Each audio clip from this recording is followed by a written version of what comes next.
उन्हीं की याद में मनोज कुमार ने कुछ बहुत ही प्यारे शब्द कहे। उन्होंने कहा कैसे लता जी जीवन भर कुंवारी रही और उनका अपना कोई संतान ना होने के बावजूद उन्हें कभी अपने संतान की कमी नहीं खलती थी। मनोज कुमार जी ने एक शब्द का प्रयोग किया। उन्होंने कहा अपने भाई बहनों को बच्चों की तरह वो पालती थी, क्योंकि सिर पर माता पिता का साया बहुत कम उम्र में उठ गया था। संघर्षपूर्ण जिंदगी में वो अपने लिए तो दुखी रहती थी, इसीलिए वो बार बार कहती थी कि अगले जन्म में लता मंगेशकर मैं कभी नहीं बनना चाहूंगी।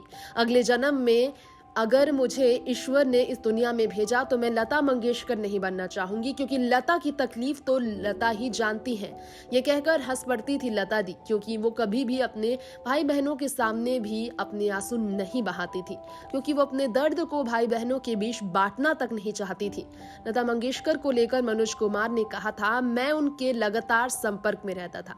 अभी कुछ 1.5 महीने पहले जब मेरी बहन नीलम की तबीयत काफी नासाज थी, तब वो 4-5 दिन तक लगातार फोन करके मुझे दिलासा देती थी कि वो ठीक हो जाएंगी।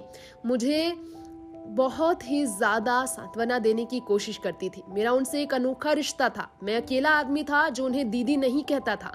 मैंने एक बार उनसे कहा कि मैं उन्हें दीदी क्यों नहीं कहता।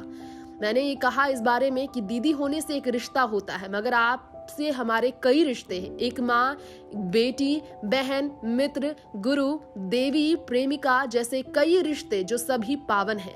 ये कहना गलत नहीं होगा कि लता जी तो चली गई, लेकिन वो कल भी थी, आज भी हैं और कल भी रहेंगी। ईश्वर के वरदान मिटा नहीं करते, और लता जी वो वरदान थी जो हमारी दुनिया में ईश्वर की तरफ से हमें मिला था।